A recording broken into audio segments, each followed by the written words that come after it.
What is up? Hopefully you guys are having a wonderful day. Back with some more Resident Evil 5 content for you.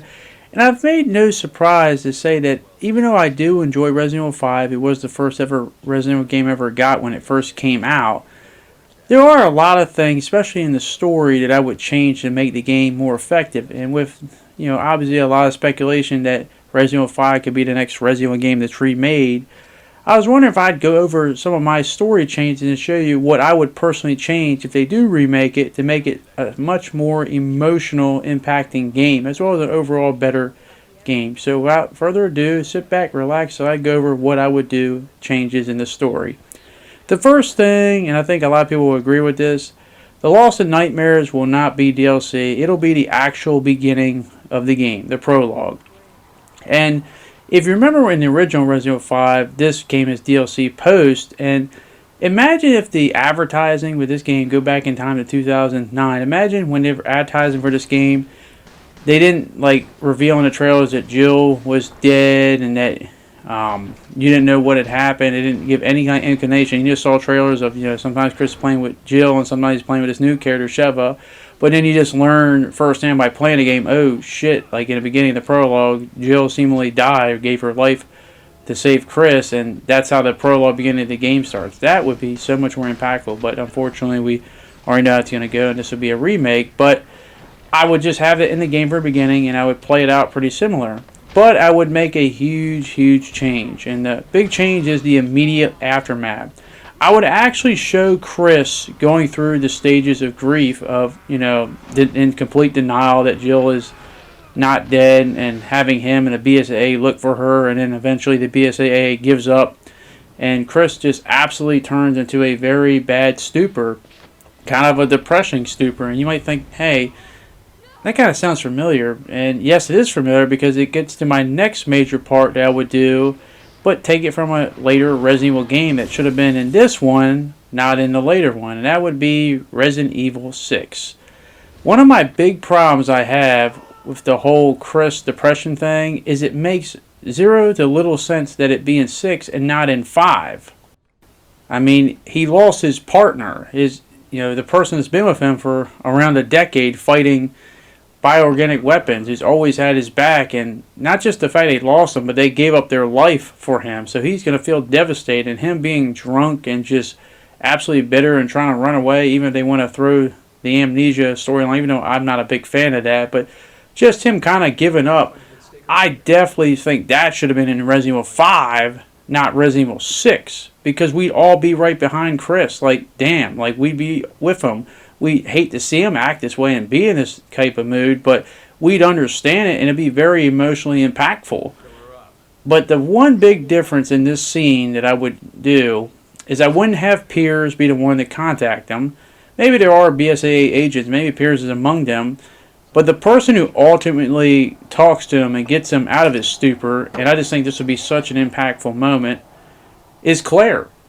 I mean, who knows Chris better than Claire? Maybe Jill, but obviously not at this point because she's not there at this time and presumed dead. But just imagine this scene plays out the same thing, but it's Claire that ultimately gets him to talk and gets him to sit down and think about things logically. I'm not saying it's going to solve the problem, but at least gets him to not give up. Maybe he gave up, maybe he's just tired of fighting, and maybe Claire's the one to get reason through him, be like, hey, I understand what you're going through. Jill was a very important person, but you can't give up. I mean, what would she think if she saw you like this? And you can't tell me that would not get you excited and definitely really pumped up. And maybe the first few missions or chapters after the prologue of Claire getting you back in action, you're just doing some, disturbance in area, which would be in Africa, and you have no connection of, the possibility of Jill, even though we know she's alive, but they don't know.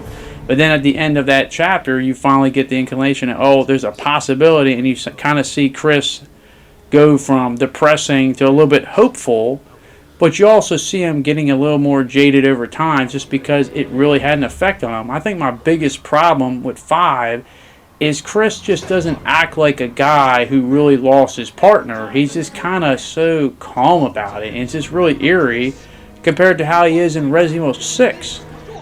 If he's acting this insane and this just delusional right now, with a bunch of his presumed people. And I think that's the thing that always rubbed me wrong is like he gets so upset, even loses his mind from basically a bunch of unknown, no-name soldiers. I'm sorry, one named Finn. But yet, when it's with Jill, it's just he's really just kind of eerily calm, and that always set wrong with me and did not resonate with me at well. Like, even though I'd hate to see him act this way, I'd at least understand it and get it. You know, him acting this, pissed off or angry at Jill, and then people saying, "Oh, she might be dead." I'd get that. I'd understand that. I understand that denial, but I never got it in Resident Evil 6. And yes, I get it. Put yourself in the other character's shoes, but we don't have that connection with those characters compared to Jill. It's night and day. I mean, compared to scenes with how he acts in 5, he's just like, hey, I got a little personal stake in this, but he's just really calm. He's just really like, okay, whatever. And maybe they could change it to be like where he's not 100% sure, but it's just like hope, and it might be true, it might be not. And maybe some other characters who aren't as connected to him be like, this is crazy, you got to calm down. And maybe he loses his shit, but I'd understand it. It's his partner. It's Jill. It's Jill Valentine, for goodness sakes. But when he does this same type of thing with a personal vendetta in Resident Evil 6, it doesn't make sense. Why is he so angry and aggressive and just insane and delusional with characters we don't give a damn about? I'm sorry if you are a Finn fan, but Finn and these random people nobody cares about. That's why this line when Piers is like, what happened to legendary Chris Redfield?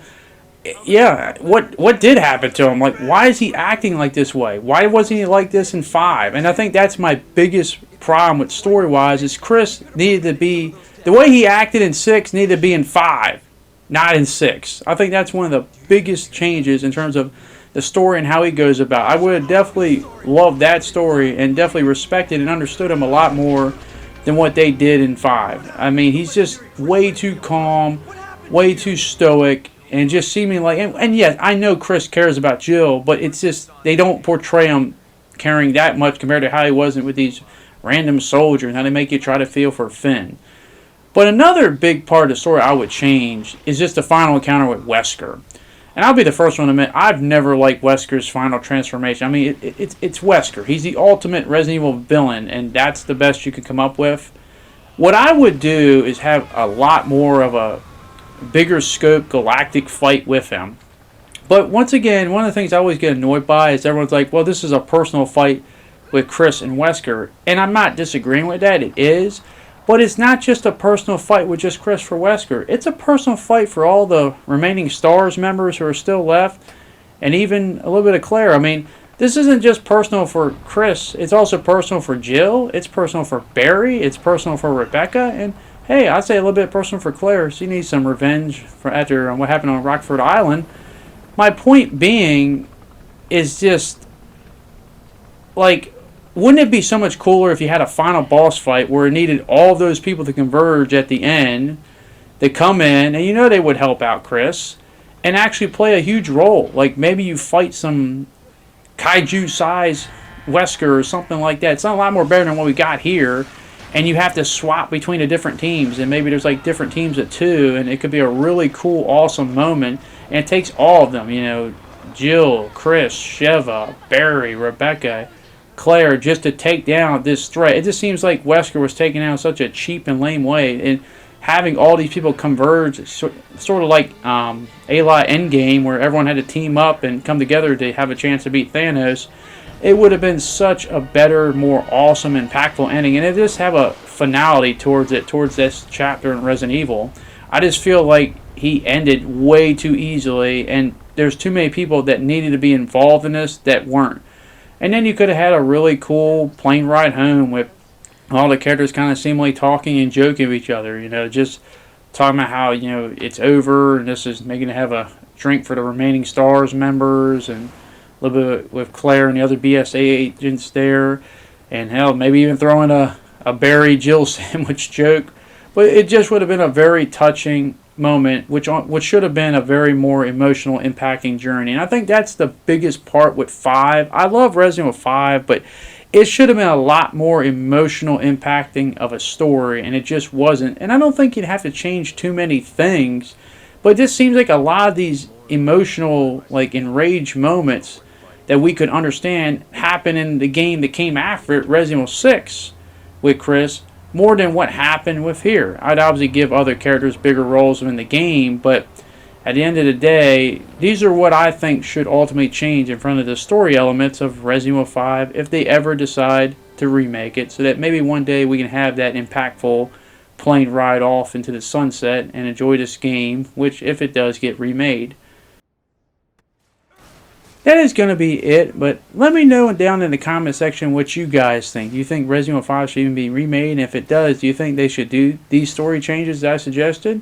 Or maybe you got story changes you might want to implement in the game. Let me know down in the comment section. I always enjoy to hear other different people's perspectives, but overall, I do love Resident Evil 5, and I do believe it is going to get remade eventually. There's just way too much money being made, and with Resident Evil 4 on the about a month away from launching, you know that's going to make some money. But that is going to be it. Hopefully you did enjoy this video, and hopefully I can see you guys back on the next video. Thank you for watching. Hope you guys enjoy the rest of your day, and I hope to see you all later. Peace.